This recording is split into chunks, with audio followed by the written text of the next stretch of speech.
ya nalelaki ya mama.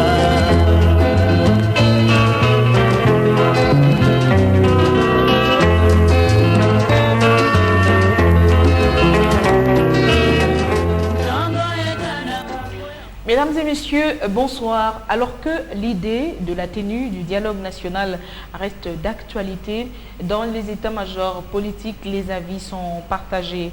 Opposition, majorité ne parlent pas le même langage. À l'opposition, l'on observe une divergence de vues quant à la tenue de ce dialogue. Si pour certains, l'on peut s'en passer, pour d'autres, il s'agit d'un dialogue made in résolution 2277. L'opposition réunie à Jean-Val, à Bruxelles, autour d'Étienne Tshisekedi, ne jure que par ce dialogue. Frédéric Boyenga Bofala, président de l'Union pour la République Mouvement National, un parti d'opposition, appelle lui à la mise en place de la gérancia. En février 2016, il proposait déjà quelques pistes pour relancer l'initiative du dialogue afin de sortir le pays de l'impasse. 4 mois après, ce fils du pays revient sur cette même initiative du dialogue. Frédéric Boyenga Bofala est notre invité. Vous saurez tout de suite ce qu'il pense de la suite du processus électoral, mais également du respect de la loi fondamentale. Et avec Mouine Mouroupfel, nous le recevons dans le cadre d'un entretien spécial. Merci de nous suivre sur vos antennes. Monsieur Boyenga Bofala, bonsoir. Bonsoir, madame. Première question, vous proposez une relance de l'initiative du dialogue dans un cadre strictement national. Qu'entendez-vous par là? Est-ce à dire que tel qu'il a été convoqué par le chef de l'État lui enlèverait son caractère national? Non, bien entendu, madame, mais ça, c'est déjà une partie de son caractère national. Un dialogue qui doit être convoqué en bonne et due forme, suivant une certaine légalité. Madame, jusqu'aujourd'hui, nous avons une légalité, et cette légalité-là est issue de la légitimité des élections de 2011. Donc, la question sur son caractère national ne se pose pas au niveau de l'ordonnance du président de la République invitant, convoquant ce dialogue. Le problème, c'est au niveau de sa faisabilité, la méthode. C'est au niveau de la méthode que je me suis dit qu'il était temps que les Congolais se réapproprient leur dialogue, sans pour autant, madame, ignorer cette donne qui est la communauté internationale. Je ne dirais même pas la communauté internationale, je parlerai des Nations Unies. Les Nations Unies, parce que vous savez, la communauté internationale, c'est autre chose. Les Nations Unies est aussi en mesure, dans une situation conflictuelle telle qui se prévoit actuellement au Congo, et les Nations Unies, le secrétaire général des Nations Unies a l'obligation d'examiner toutes les possibilités dans une situation où il peut y avoir rupture de la paix et de la sécurité, de faire des propositions pour éviter qu'un conflit national déborde de son cadre et affecte toute la sous-région. Mais lorsque je dis cadre national, c'est au niveau de la démarche. Madame, vous et moi, nous sommes héritiers d'une souveraineté acquise dans la douleur depuis le 30 juin 1960. Nos parents, nos grands-parents nous ont appris que lorsqu'il y avait un problème à la maison, on les réglait aussi à la maison. N'oublions pas, madame, nous avons eu, ce n'est pas qu'aujourd'hui, depuis que nous sommes indépendants, nous avons eu des dialogues. Souvenez-vous, le conclave de Kananga, qui a donné l'actuel drapeau, madame. N'oublions pas, il y a eu aussi le conclave de Mbandaka, et ainsi de suite. Et à ce moment-là, les Nations Unies s'est préoccupées de la situation du Congo, mais ils nous ont laissé mener nos dialogues de manière interne. Je m'insurge sur quelque chose. La facilitation extérieure. On va y arriver, M. Boyenga Bofala. Et cette question qui revient souvent, oui. Pourquoi soutenir un dialogue en ce moment? Quelles sont les raisons valables pour lesquelles vous soutenez la tenue d'un dialogue national dans le pays? Madame, vous n'êtes pas, je n'ai pas besoin d'informer aux aux nouvellistes que vous êtes que le pays est dans l'impasse depuis un certain temps. Pourquoi tant de questions se posent il y a quelque temps sur la révision de l'article 220? Là, c'est l'article 70 alinéa 2, et ainsi de suite. C'est parce qu'on constate effectivement qu'il y a un problème. À l'heure actuelle, c'est vrai que tout n'a pas été mis en œuvre pour que nous ayons des élections. Madame, on peut incriminer qui on veut, est-il que c'est une réalité. Si nous voulons faire des élections crédibles, qu'il n'y ait pas de contestation comme nous avons vécu en 2011, 2006, tout ce que vous voulez, je pense qu'il faut prendre le temps nécessaire pour que les Congolais ne subissent plus les affres des politiciens. Parce que ce qui se passe aujourd'hui, ce n'est autre chose que les ambitions, certes légitimes des uns et des autres, mais les ambitions égoïstes. Je m'assure. Vous savez, le dialogue, bien entendu. Pourquoi le dialogue? Lorsque je suis venu ici en janvier janvier passé, de cette année, je vous ai amené mon plan de sortie de crise, sortir de l'impasse, comment sortir de l'impasse, pour relancer et achever le processus électoral et démocratique. Parce qu'en âme et conscience, en responsable, je sais qu'il y a un problème. On aurait dit, bon, je ne suis pas de la majorité, bon, je ne me classe pas non plus dans l'opposition, j'ai ma position, j'ai mon cheminement. J'aurais dû profiter de cette situation pour taper, oui, élection, madame. Mais je suis responsable. Beaucoup de gens qui sont en train de clamer, oui, élection, ne connaissent pas les véritables réalités de notre pays. Ça veut dire que vous faites du réalisme politique? Non, ce n'est pas ça le réalisme politique. Alors? Le réalisme politique, bon, c'est aller cohabiter avec qui on veut pour ses intérêts personnels. Moi, ce que je voudrais, c'est sauvegarder l'intérêt supérieur du Congo. L'intérêt supérieur. Je ne veux pas que le Congo connaisse encore le chaos, qu'il y ait encore une conflagration à cause des ambitions personnelles. Et ces ambitions, je pourrais vous les démontrer tout à l'heure. Oui, bon, fait. Mais je voudrais que l'un des piliers de votre réflexion, c'est l'appel. Vous proposez qu'on fasse appel aux anciens, ce que vous appelez la gérancia. Et donc, à qui pensez-vous? À quels anciens pensez-vous, sans être exhaustif? Monsieur, si vous avez lu, parce qu'il me semble que vous avez le plan, j'ai dit, parmi ces personnalités d'envergure, bon, je voyais le cardinal Mosengo, je voyais Monseigneur Bodo Marini, je voyais Monsieur Etienne Tshisekedi, Léon Kengo, Lelunda Boulou, tous nos anciens. Vous savez, Monsieur Moine, un papa, même si il a bu, il reste un papa. Un papa, même lorsqu'il est malade, même lorsqu'il est pauvre, reste toujours votre papa. Et je ne pense pas que lorsqu'on a un problème dans la maison, il faille toujours aller courir chez les voisins pour qu'ils viennent régler. Vous pouvez toujours déjà faire confiance en vous-même, à vos géniteurs, je les prends entre guillemets. Lorsque j'ai pensé à ça, c'est uniquement pour des raisons d'utilité et de pratique. Les Nations Unies, j'entends par là, les Nations Unies et l'Union africaine ont essayé de nous proposer cette facilitation de dialogue. Pourquoi?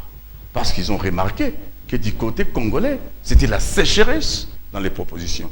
Qui a osé proposer aux Nations Unies quelque chose? Mais devant ces vides qui menaçaient le Congo, ils ont pris l'initiative de nous encadrer. Mais il y a quand même des fils, certains fils et filles du Congo comme moi. Je me suis dit, il était temps aussi que nous proposons quelque chose et que la communauté internationale nous assiste techniquement, nous donnant peut-être les moyens qu'il faut. Oui. La facilitation, le rôle actuellement dévolu à M. Edem Kodjo, et qui a quelque temps, M. l'ambassadeur Djinit a essayé de jouer, il est temps que nous les confions à nos anciens, parce qu'ils connaissent nos réalités mieux que quiconque, parce qu'il s'agit d'un dialogue des Congolais, bien entendu, encadré plus ou moins par la communauté des Nations Unies, pour éviter qu'une crise politique interne ne déborde. Mais les résolutions des Nations Unies nous donnent seulement un cadre. Mais le travail, c'est un travail des Congolais. Absolument, monsieur C'est pour Bouyeng, cela, oui. c'est pour cela que j'ai fait cet appel à nos anciens, qu'ils sortent de leur torpeur, qu'ils nous guident, qu'ils essayent de nous aider à cheminer vers la sortie de la crise. Ils pourront être des facilitateurs et des coordonnateurs de ces dialogues mieux que quiconque.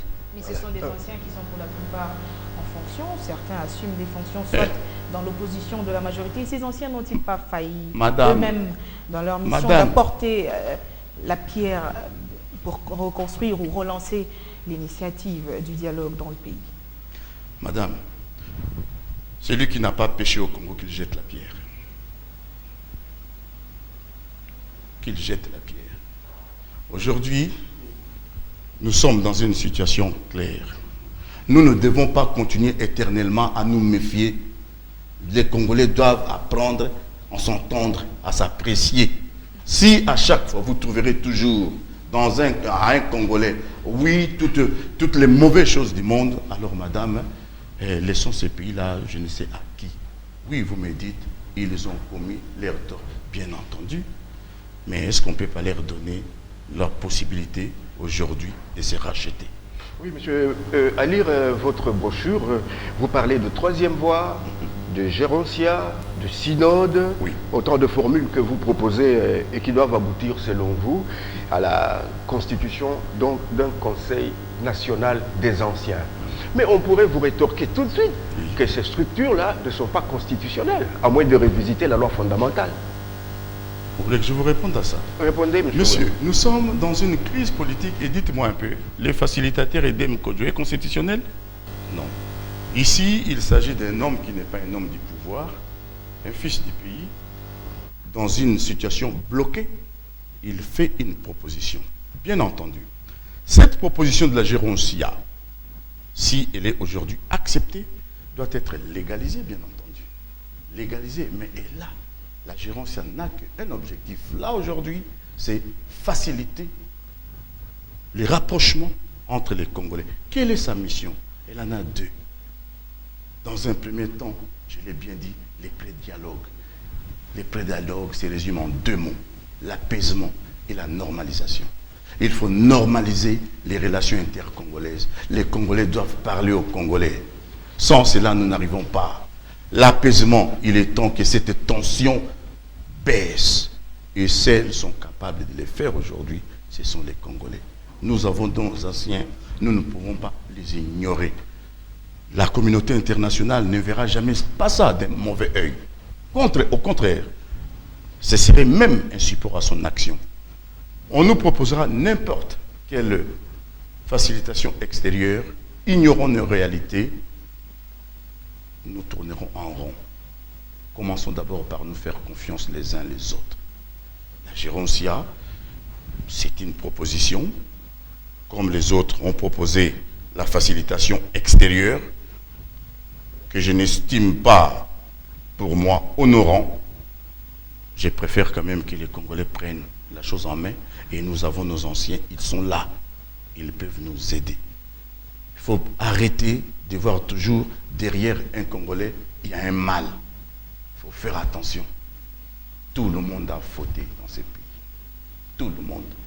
Il est temps qu'on confesse, qu'on aille de l'avant pour essayer un peu de sauvegarder ces legs qu'on nous a laissés. Vous savez, monsieur, depuis la mort de Lumumba, les Congolais sont en quête de la parole perdue. Nous sommes là, nous cherchons, nous ne savons pas. On fait appel. Mais il est temps que nous rentrons dans nous-mêmes, qu'on essaye de voir, poser les questions, pourquoi nous sommes là. Je vais vous donner des exemples. Au Congo-Brazzaville, ici, voisin, il y a eu une démarche, peu importe tout ce qu'on peut dire, est-il que la paix est au Congo, même entre guillemets, il y a une paix au Congo, mais leur dialogue, ils n'ont pas eu besoin d'un facilitateur extérieur.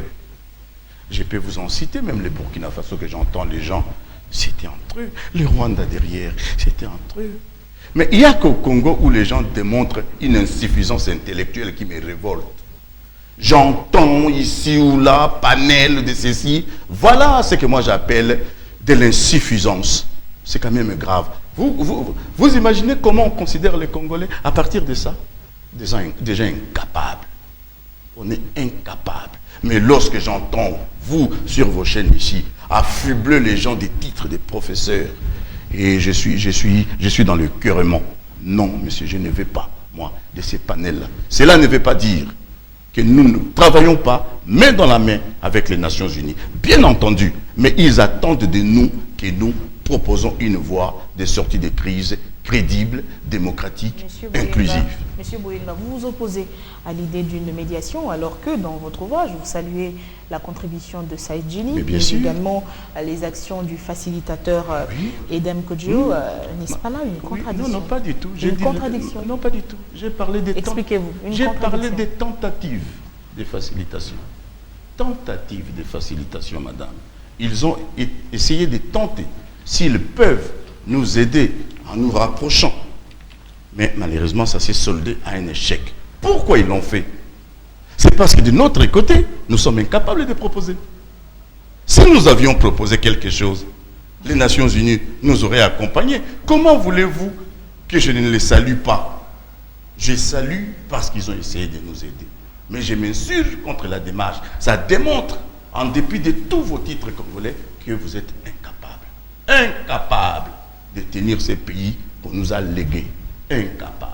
À chaque fois qu'il y a un problème ici, les facilitateurs étrangers, les panels de ceci. Mais ces gens-là, je ne sais pas. Et vous allez diriger les Congo comment? Comment, madame? Monsieur Boyenga, à ce propos, quel regard jetez-vous sur le conclave de l'opposition? Vous avez survolé cela tout à l'heure. Le conclave de Jean Val au Château du Lac. Madame, vous insistez tout le temps que les Congolais doivent se parler entre eux. Mais là, des Congolais se sont parlés. Vous êtes d'accord? Non, il y a une chose que vous devez comprendre. Vous parlez du conclave de Bruxelles. Que les Congolais se réunissent, je crois que je l'ai dit à une intervention précédente, que les Congolais se réunissent pour trouver des voies favorables à la sortie de la crise. Moi, je n'ai pas de problème à ça. Je n'ai pas de problème à ça. Ce que je redoute, c'est la méthode. La méthode. Bon, ils sont allés à Bruxelles, c'est leur choix. Mais arrêtez aussi de dire l'opposition congolaise. Une partie de l'opposition congolaise. L'opposition congolaise est plurielle, messieurs. Plurielle. Et ceux qui sont allés là-bas ne sont pas plus forts que ceux qui ne sont pas allés. Lorsqu'on considère le poids des partis politiques, la balance pèse il y en a beaucoup plus du côté de Jean Val. Madame, il n'y en a pas. Je peux vous démontrer ici, je mets ici la somme que vous voulez. Je rassemblerai la ville de Kin. C'est pas ça. Ce qui me compte, ce qui compte pour moi, c'est les propositions, les projets. Comment est-ce qu'on va cheminer ensemble? Il n'y en a pas, madame, qu'un parti qui soit plus fort que les autres. Nous avons chacun, il y en a qui n'ont pas aimé la théâtralité comme moi. Je ne suis pas dans le théâtre, je suis dans l'efficacité. Et je vous ai dit, je mets quiconque au défi. Je n'accepterai pas que les Congos replongent dans les chaos. Ils me trouveront, peu importe qui que ce soit. Je n'ai pas besoin, moi, aujourd'hui, de faire marcher les Congolais. Vous savez, madame, depuis les années 90, les Congolais sont sortis. On a sorti les Congolais. Vous savez, autant de morts qu'il y a eu dans la population. Dans toutes ces manifestations-là, il n'y a jamais eu la mort d'un leader. Hein. C'est le peuple. Éviter le chaos, Monsieur Boyenga. Oui. Éviter le chaos, c'est aussi respecter la loi fondamentale, notamment en ce qui concerne le mandat présidentiel, l'élection du président de la République. Pourquoi vous ne soutenez pas, comme vos pairs de l'opposition, la tenue de l'élection pour finalement élire un nouveau président et éviter le chaos dans le pays? Mais madame, vous parlez à ma place. Vous me dites pourquoi vous ne soutenez pas. Est-ce que je vous ai dit un moment que j'étais contre les élections? Moi, je réponds de manière pragmatique. Selon vous, ces élections se tiendront quand? Vous me posez la question, madame. Non, vous me posez la question. À moins de vouloir... Vous savez, madame, il y a un musicien congolais dont j'ignore les noms qui a dit, je peux le dire en lingala, allez-y. Baya Kanavi a mon ningate pour me mêler problème, mais pour lui apporter le bonheur, il me semble. Un musicien a dit ça. Je ne sais plus son nom. On ne vient pas en politique pour créer les problèmes dans son pays ou à son peuple, mais pour en résoudre. Ne faisons pas comme si au Congo aujourd'hui il n'y a pas un problème. C'est vrai que le gouvernement a commis l'erreur de ne pas préparer en temps réel la tenue des élections. Mais vous savez ce qui me choque, madame? Une partie de ceux qui se disent aujourd'hui de l'opposition, alors qu'ils ne sont qu'une dissidence. Mais ils étaient là lorsqu'on a traîné pour ne pas organiser les élections. Aujourd'hui... Vous parlez du G7. Oui, c'est une dissidence. Pas de l'opposition. Non, c'est une dissidence. Le G7 quitte les bateaux là il y a quelques mois. Mais ils font partie du bilan. C'est vous qui distribuez les cartons d'opposition? Mais non, il ne s'agit pas de ça. C'est ce qu'elle dit. Non, lui, Qui est opposant selon vous? Non, ce n'est pas Et qui ne l'est pas? Non, madame, faites attention entre une opposition et une dissidence. Aujourd'hui, le G7, vous m'avez déjà posé cette question, je vous ai expliqué. Le G7, qui sont des Congolais, qui ont droit à exprimer leurs idées, j'en conviens, ont vécu avec ces régimes, ces gouvernements, jusqu'il y a quelques mois. Donc depuis 2011, ils sont dans ces régimes. Les bilans du régime, donc les bilans du gouvernement, ils les partagent, madame. Ce qui les a peut-être opposés, ils ont eu des divergences sur quelques points, notamment la tenue des élections et tout ce que vous voulez. Et voilà aujourd'hui, in subito. Ah oui, bon, c'est l'opposition. Il ne s'agit pas, madame, de donner la carte de l'opposition. On est dans l'opposition parce qu'on n'est pas dans la majorité, bien entendu. Mais ils viennent de quitter là. Ils ont les droits. C'est pas ça. Il ne s'agit pas de donner des points à qui que ce soit. Ils ont les droits. Moi, je ne parle même pas de tout ça. Ça ne m'intéresse pas, madame. Ce qui m'intéresse, c'est l'intérêt supérieur de la nation. Les autres, ce n'est pas mon problème. La preuve, vous ne m'envoyez pas, moi, parler des autres. Je chemine pour sortir le pays du chaos. Point. Je ne suis pas, ça je vous l'ai dit, je ne suis pas pour cette politique qui consiste seulement à dire ôte-toi de là pour que je m'y mette sans vision, sans projet d'avenir. Je peux vous le rappeler aujourd'hui. Qu'est-ce qu'on n'avait pas dit à l'époque du maréchal Mobutu? Akenda kaka tokomona. Mais le Akenda kaka tokomona, nous sommes où? Réfléchissons. Le peuple là a assez souffert. Depuis des années, nous ne faisons que parler politique. Nous n'avons pas mis encore l'accent sur le social dans ces pays. Nous ignorons cette société congolaise qui éprouve tant de difficultés. Et tout ça, c'est à cause des appétits du pouvoir. J'ai sillonné Kinshasa depuis que je suis là. Il y a l'exclusion sociale, madame. Arrêtons un moment, pensons un peu à ce peuple. On n'y pense pas. On parle aujourd'hui, qui va succéder, qui va faire l'intérim, qui va faire ceci, Est-ce que vous avez déjà entendu ces gens-là? Quel est le problème de l'eau, qui est la santé publique, les problèmes des bas, Madame Yako au Congo, hein, où je vois une maladie comme la typhoïde bat son plein. Ça démontre le sous-développement. Parlons d'abord des vrais problèmes. Okay. Aujourd'hui, j'en conviens, madame, c'est vrai, le gouvernement a eu tort de ne pas organiser les choses en temps voulu. Mais c'est une réalité aujourd'hui. Qu'est-ce qu'on fait? On ne peut faire autre chose. Parce qu'en droit, je vous expliquerai si vous voulez. Les gens qui vous racontent des bêtises. En droit, ils sont en train de raconter les bêtises pour eux-mêmes. Parce que les étudiants qui les écoutent, un jour leur demanderont des comptes sur leurs bêtises, leurs faussetés. Mais aujourd'hui, lorsque je dis qu'il faut un dialogue, c'est parce que je sais que l'issue est difficile. Nous devons parler. Madame, on ne peut que trouver un accord politique. Alors, M. Boyenga, qu'est-ce qui se passera après ce dialogue? Donc derrière le dialogue, il se cache l'idée d'une transition. Il faut le dire ouvertement. Monsieur, moi vous connaissez ma démarche. Depuis 2005, j'ai dénoncé cette constitution. Je l'avais dit que cette constitution ne répondait pas aux préoccupations nationales. Je l'avais dit quelques temps après. Qu'est-ce qu'on a fait? Ceux qui aujourd'hui les vilipendent et qui ont changé déjà l'élection à 2 tours à 1 tour. Ils sont là. Ils sont là. Même les G7 y étaient. Tous ces gens-là, ils y étaient. Un tour à des 2 tours à 1 tour. Ça les a arrangés. Aujourd'hui, on trouve que cette constitution... Bon, d'accord. L'alinéa 2, lisez les conclusions de la Cour, ça a été ajouté. Par qui? Ceux qui faisaient partie de la majorité. Ah, on commence aujourd'hui à trouver des interprétations qui ne tiennent pas la route. Moi, monsieur, je suis conscient d'une chose. Ou bien il y aura la conflagration, ou bien nous sortirons en paix. Pour cela, je demande que nous parlons. Vous savez, on peut parler et dire aussi on fait les élections après un dialogue rapide. On peut se mettre d'accord, dire bon voilà, nous discutons, voilà, il y a des points, on essaye de résoudre ces points-là, et puis on va aux élections. Mais pourquoi l'élection dans la précipitation inconsidérée? Je reconnais qu'il y a un problème.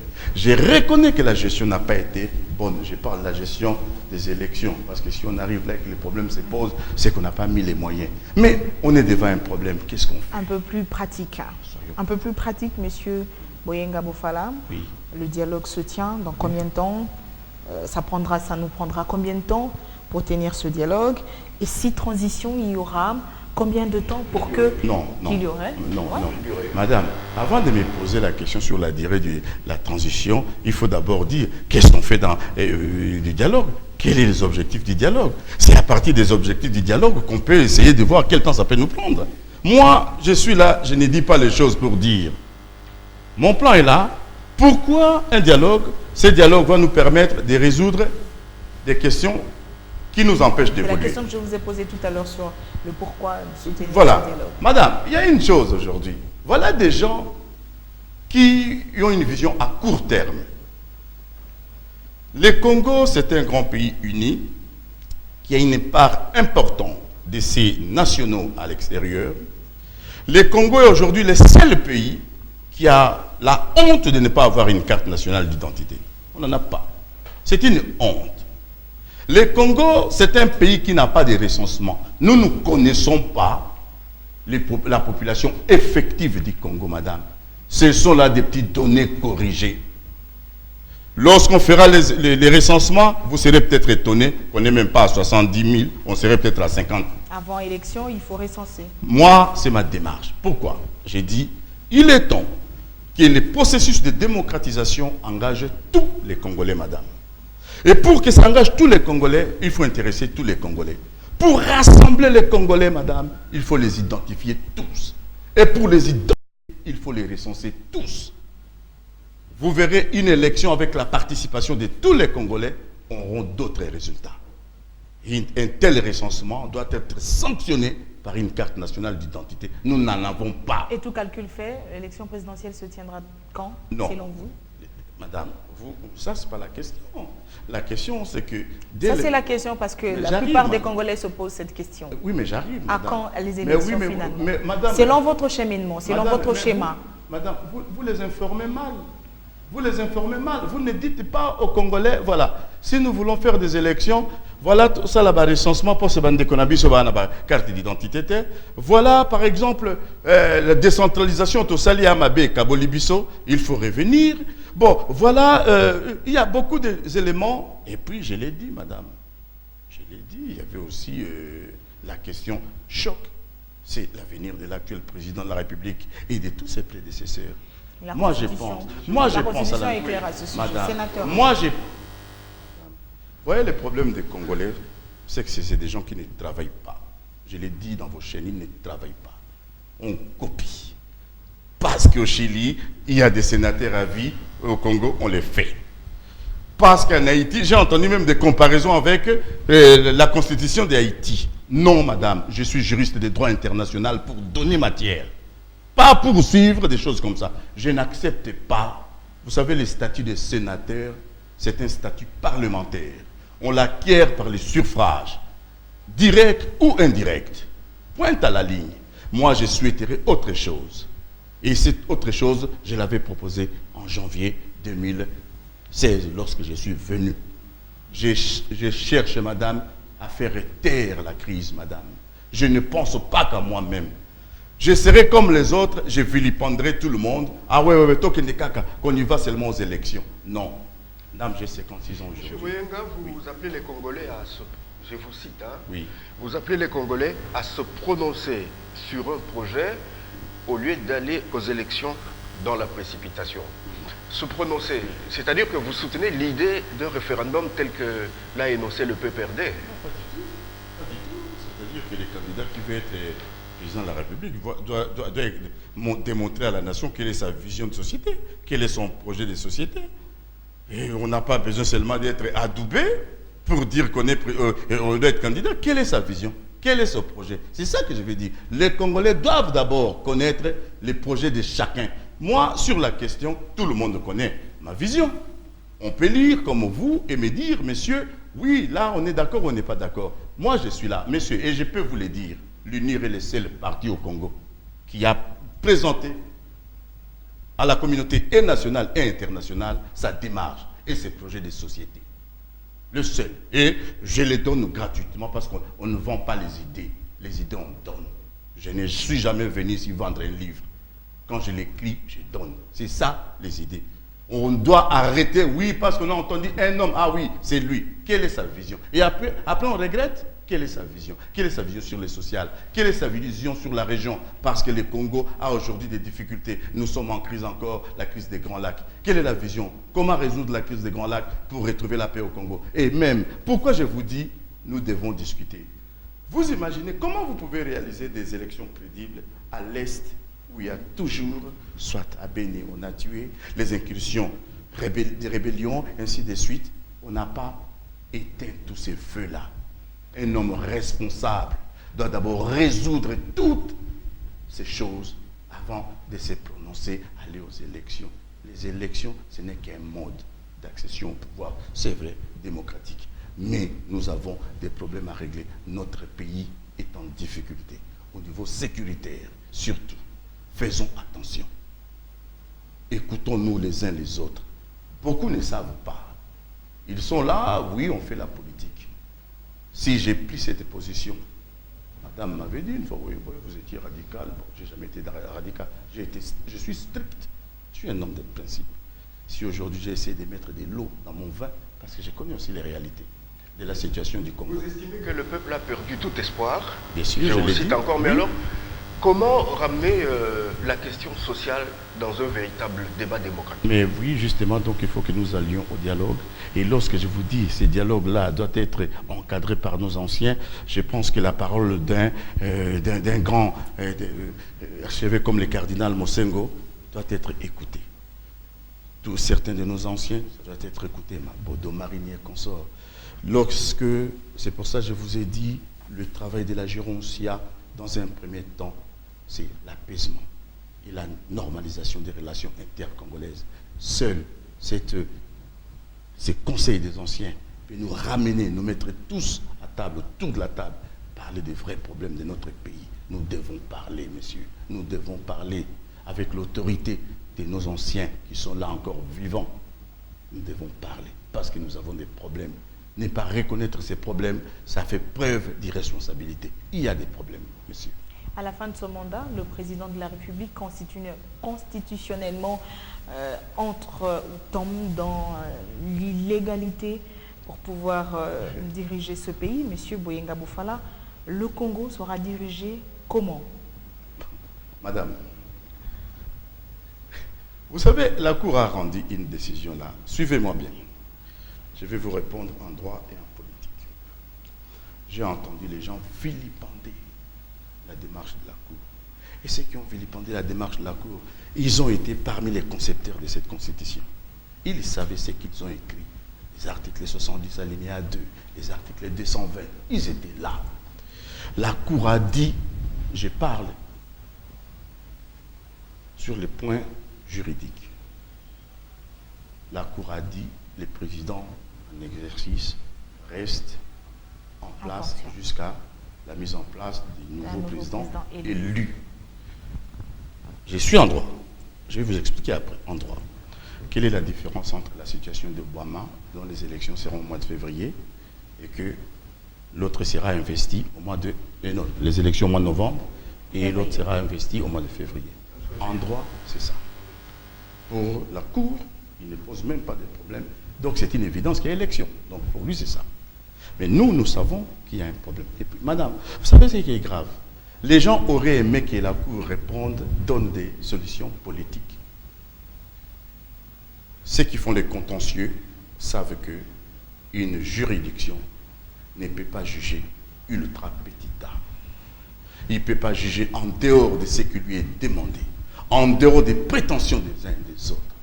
La Cour a dit ce qui est droit. Mais, si vous posez aujourd'hui la question à la Cour, mais il n'y aura pas des élections, qu'est-ce qu'on fait? Il va se déclarer incompétent. Parce qu'il n'a aucune compétence pour dire qu'est-ce qu'on fait. C'est-à-dire, cette question revient aux politiques. C'est aux politiques de débattre. La Cour est incompétente de vous dire. Je me souviens, il y a quelques temps, il a dit ce que le CENI devait faire, mettre tout en œuvre pour qu'il y ait élection. Et c'est limite là. Maintenant, il y a des questions politiques que les gens auraient aimé qu'ils disent, oui, l'actuel président, il doit partir. Mais il serait ultra petit. Ah, monsieur, ce n'est pas ça. On lui a dit, qu'est-ce que ça voulait dire l'article 70 alinéa 2? Et il l'a dit. Pointe à la ligne. Sinon, c'était extra petit A. Maintenant, il y a un problème. J'ai cité les États-Unis. Mais, heureusement pour eux, il y aura des élections. Donc, Obama restera là parce qu'il y a la réalité électorale. Il y aura des élections au mois de novembre et il restera jusqu'au mois de février. Mais nous constatons malheureusement que chez nous, les conditions ne sont pas réunies. Et cette question, la Cour ne peut pas répondre. La question est politique. Donc, nous devons parler. Nous devons parler. La Cour constitutionnelle avait déjà ouvert la voie au gouvernement pour l'institution du régime des commissaires spéciaux. Est-ce que là, ce n'était pas politique? Non. Vous savez qu'est-ce que les commissaires spéciaux? La Cour, lorsqu'on lui pose la question sur certaines questions claires, il fait des propositions. Oui, il recommande les mesures exceptionnelles parce qu'il y a là la gestion de l'administration de l'État. Pour asseoir l'autorité de l'État. D'accord. Le principe de continuité de l'État, il est dans son droit. Mais ici, la question de s'il n'y a pas d'élection, vous voulez qu'ils vous disent quoi? Oui, qu'ils vous disent s'il n'y a pas des élections, eh bien oui, on va chasser les présidents, on va faire ceci. Il ne peut pas le dire. J'ai même entendu les gens parler des problèmes de l'intérim. Mais où ils lisent la Constitution, ou ils ne les lisent pas. La Constitution a bien organisé l'intérim.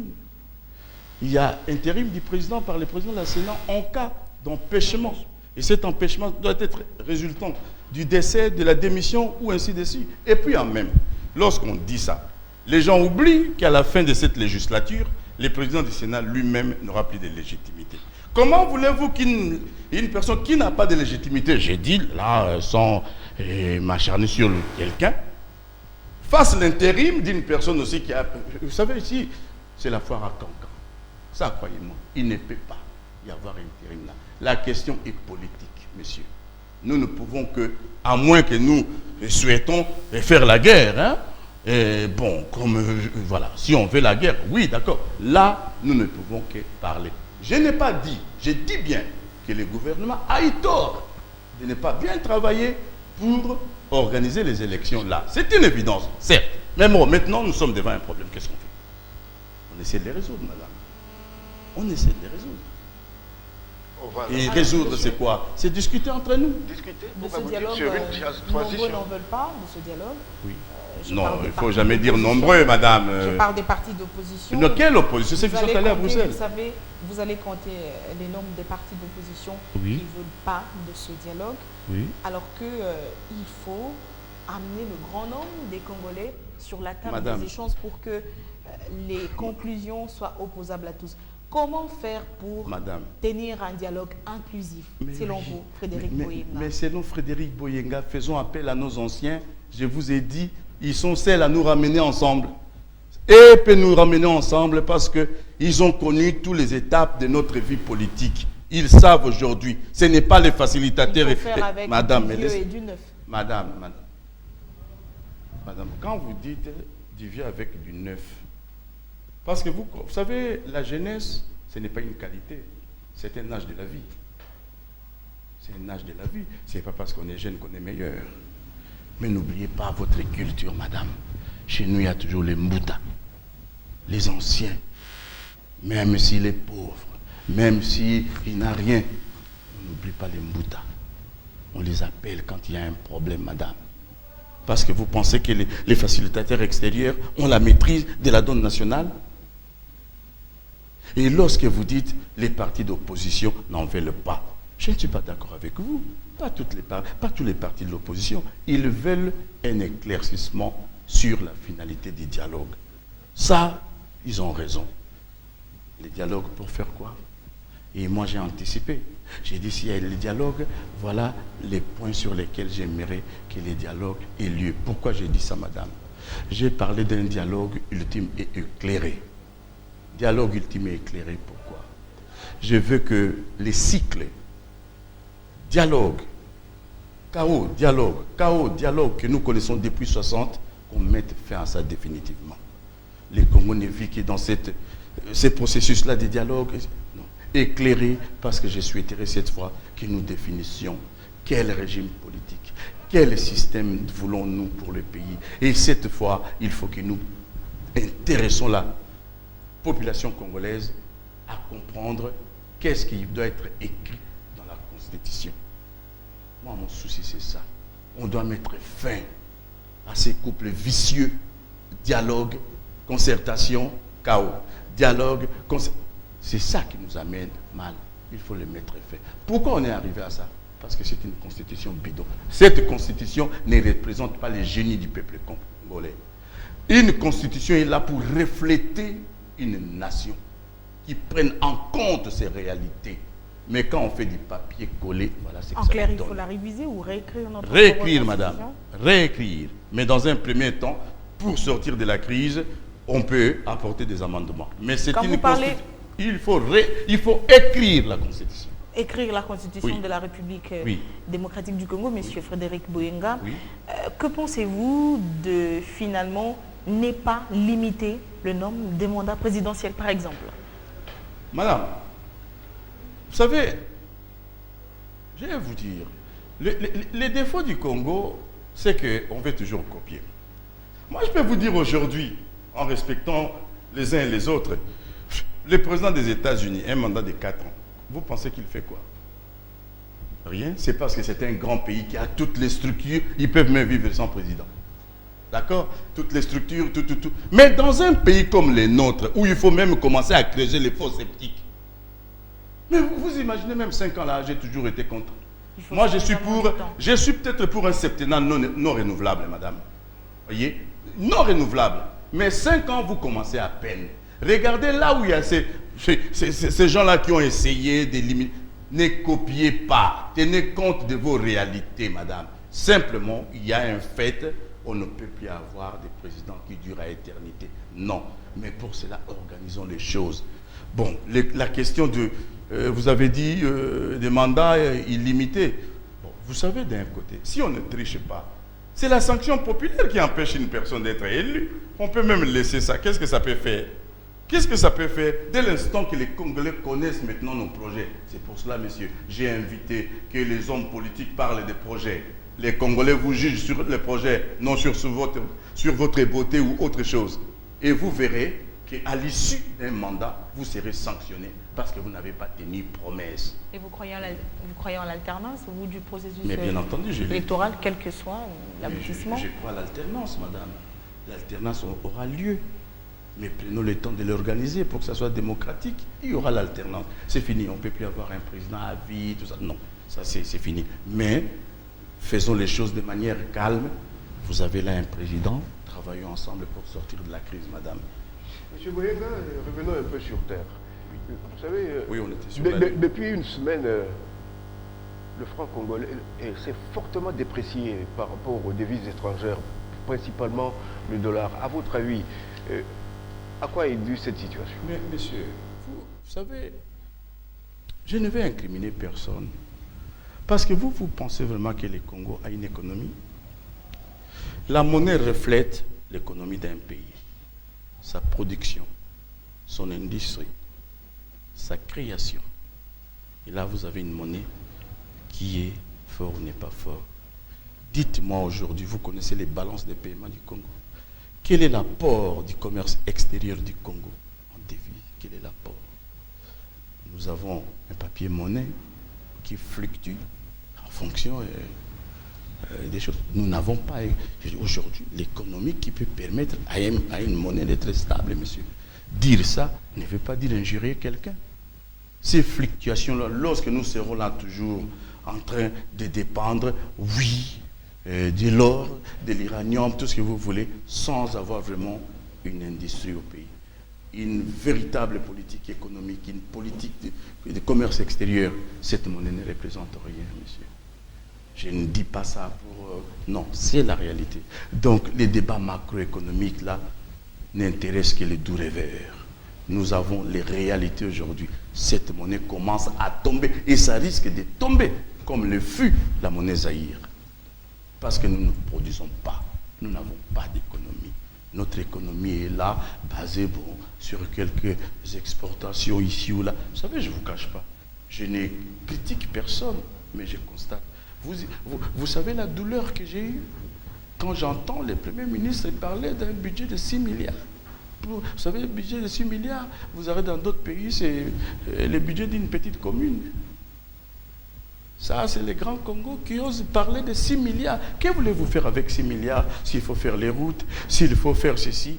6 milliards, vous savez ce que ça représente? Zéro. Les Congo doivent commencer à compter par des centaines de milliards de budget, monsieur. Et pour cela, il faut l'industrialisation.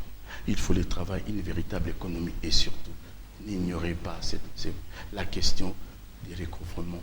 Parce qu'au Congo, les entreprises, les hommes d'affaires ont tendance à ne pas s'acquitter de leurs impôts. Aujourd'hui, s'il y a une vraie politique, aujourd'hui, s'il y a vraiment un trac sérieux, légal, sur les impayés, vous serez étonné comment notre budget peut aujourd'hui avoir quelque chose. Je suis malheureusement obligé de dire que nous sommes obligés de travailler. Ne me parlez pas de la monnaie Congo, ça ne représente rien aujourd'hui, monsieur. Oui, ici, nous avons tous suivi que Jean-Pierre Bemba a été condamné hier à 18 ans de prison. Oui. Et comment avez-vous reçu cette nouvelle? Vous savez, monsieur, je vais vous dire, on ne peut pas se réjouir de malheur d'un homme. On ne peut pas. Hein, c'est moralement... bon. Vous savez, moi, lorsque je parle en tant que juriste, il y a quelque chose qui m'a toujours un peu froissé. C'est ces transferts de souveraineté judiciaire comme ça, ou pénale, à la CPI. À l'époque, vous savez, monsieur, ma proposition était simple. Je voulais, parce que dans la charte des Nations Unies, il y a la Cour internationale de justice qui n'avait pas la dimension pénale. J'ai demandé plutôt à ce que, dans cette Cour de justice, qu'il y ait une chambre pénale qui aurait connu tous les problèmes et ça engagerait tout le monde. C'est-à-dire, la charte s'impose à tous les États qui font partie des Nations Unies. Vous savez pourquoi on n'a pas accepté cette proposition-là? Parce que si il y a une chambre pénale à la CIJ dont le statut est dans la charte des Nations Unies, ça s'appliquerait à tout le monde. Mais la CPI est une émanation des Nations Unies. Oui, mais tous les États ne l'ont pas ratifié. Tous les États ne l'ont pas ratifié. Et lorsque vous n'avez pas ratifié, qui ont ratifié? Ceux qui croyaient que ça sera pour les autres. Ce que j'entends, il y a une décision de justice qui est rendue. Bon, je suis juriste, j'observe la décision. Bon, c'est peut-être le côté humain qui fait que, bon, s'il y a quand même quelque chose que je répugne là un peu, bon, les donneurs des leçons, enfin les donneurs, les commanditaires, ceux qui ont invité M. Bemba à leur porter aide, parce que vous êtes aussi complice lorsque vous demandez à quelqu'un. Mais bon, c'est pas ça. Bon, il y a quand même un petit malaise dans tout ça. Bon, évoluons. Au mouvement de libération du Congo, on parle d'un procès politique. Est-ce que vous... Voilà, du procès... selon la secrétaire générale du RDC. Est-ce que cette sentence ne risque pas d'avoir des répercussions dans le pays? Par exemple, radicaliser la position du MLC quant à sa participation au dialogue? Je peux comprendre. Je ferai un effort pour aller parler même à Mme Bazaïba et les autres. Au fait, il est un fait vrai, l'évolution de la CPI risque d'entamer sa légitimité. Vous savez, bon, aujourd'hui c'est l'un, demain c'est l'autre, hein, et puis ainsi de suite. Revenons à nos sources. Parlons. Écrivons une nouvelle constitution. Lisez-moi en filigrane, monsieur. Écoutez-moi en filigrane ce que j'ai dit. Mais vous comprendrez que je peux comprendre le sentiment d'injustice de la part des Congolais ou de la part des partisans de M. Jean-Pierre Bemba. Je comprends. Ce que nous devons faire, c'est aussi renforcer notre souveraineté judiciaire. Parce que vous savez, toutes ces institutions judiciaires internationales ne sont que subsidiaires. Mais qu'est-ce qui se passe chez nous? C'est ce que je vous ai dit. Vous hypothéquez tout. Quand il y a quelque chose, vous appelez le facilitateur extérieur. Vous avez démontré votre incapacité à juger des cas de viol, de ceci, dans vos pays. Si on l'avait fait, on ne serait pas là. Nos justices n'ont pas fonctionné. Conséquence, les Nations Unies, la Charte des Nations Unies a horaire du vide. Mais bon, malheureusement, si on avait dans la Charte, dans la CIJ, incorporé une chambre pénale, il aurait des effets erga omnes. Tout le monde pouvait être inquiété, les États-Unis, la France, la Belgique, tout le monde. Mais bon, ils n'ont pas signé, ils n'ont pas ratifié. C'est vous qui avez ratifié. Monsieur Frédéric Boyenga, on va terminer cet entretien d'ici quelques petites minutes. Alors, les dernières questions, des réponses directes, des questions brèves également. Dans quelques jours, la République démocratique du Congo va célébrer les 56 années de son accession à la souveraineté nationale et indépendante. Économiquement parlant, politiquement parlant, où se situe à ce jour le pays? Ben, vous qui aimez bien les rapports extérieurs, allez voir quelle est notre place. Vous comprendrez, madame, on n'a même pas besoin de ça. Dans l'adresse que j'ai faite à la nation ici, je vous ai dit qu'il y a un problème social et que la question sociale doit être au cœur du renouveau démocratique. Moi aussi, j'ai la famille ici. Je vois dans quel dénouement ils vivent. Je vois, si vous êtes obligé de donner $10 ici, les gens ne deviennent pas mendiants par plaisir. Hein? Quelqu'un ne quitte pas aujourd'hui sa maison, oui, je deviens mendiant. Non, c'est qu'il y a toujours un besoin derrière. Ou même une femme, madame, ne devient pas prostituée là, parce que, oui, je vais être prostituée. Il y a toujours un besoin. Nous avons un problème au Congo. Le Congo a un problème économique. Le Congo a un problème social. Toutes ces questions-là, nous devons parler. Nous sommes, vous savez, la difficulté du Congo, c'est que c'est un pays, comme on le dit, potentiellement riche, mais pauvre, mais potentiellement riche en ressources naturelles, mais en hommes. On devrait être riche en homme. Être riche en homme, c'est être riche dans la réflexion. Madame, les Japon naturels, potentiellement par rapport au Congo, ça représente quoi? Rien, mais c'est la tête qui a travaillé. C'est la tête. Nous pouvons, avec ces legs de la nature, faire de ces pays un paradis. Si nous mettons à côté nos ambitions égoïstes. Égoïste, madame. Il n'y a pas plus égoïste que les leaders congolais. Il n'y a pas plus égoïste que l'homme congolais. Il préfère voir son prochain crever. Et ça, c'est pour cela que j'appelle à nos anciens. La géroncia ne sera pas là que pour essayer de nous faciliter les dialogues. Ils vont essayer un peu de nous apprendre ce que c'est la charité. Dans les salons UP de la capitale, les mauvaises langues parlent d'un probable futur Premier ministre de la République, Frédéric Boyenga Bofala. Qu'est-ce qui vous fait autant courir derrière le dialogue? Si on vous proposait ce poste juteux. Mais là, vous êtes dans un jeu d'esprit. Vous êtes là dans un jeu d'esprit, madame. C'est une question, vous avez la réponse. Non, c'est un jeu d'esprit. Madame, moi je suis venu, j'ai trouvé ma mère au Congo mal. J'ai dit, il faut trouver des remèdes pour qu'elle guérisse.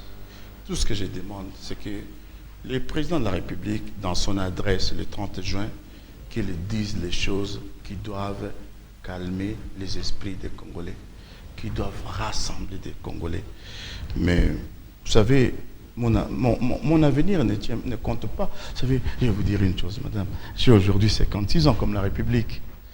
Vous voyez, à 56 ans, je commence déjà à fléchir. Mon travail consiste seulement aujourd'hui à ce que venir faire peut-être une retraite ici, que j'apprécie le Congo, que le Congo soit un pays où il règne la paix, la solidarité, et c'est ce qui m'importe. J'ai déjà tout fait dans ma vie. Je ne suis pas en quête de quelque chose, mais je suis venu pour rendre service à mon pays. Si je dois, pour rendre service à mon pays, répondre à certaines attentes, je le ferai. Président de l'Union pour la République, mouvement national, un parti d'opposition, Frédéric Boyenga Bofala, vous l'avez suivi, mesdames et messieurs, appelle lui à la relance de la mise en place de la gérancia. Déjà en février, ce Congolais proposait quelques pistes pour relancer l'initiative du dialogue afin de sortir le pays de l'impasse. Et 4 mois après, il revient en charge sur cette même question du dialogue. Nous avons donc eu le plaisir, Mouine Mouroupfel et moi-même, de présenter cette émission spéciale consacrée à la vision politique du président de l'UNIR MN, Frédéric Boyenga Bofala. Monsieur, merci beaucoup. Madame, monsieur, merci beaucoup. Et merci à vous, chers téléspectateurs, d'avoir suivi ce numéro spécial dans vos différentes chaînes de télévision, dans l'espoir de vous retrouver très prochainement. Portez-vous bien, mais surtout, prenez soin de vous.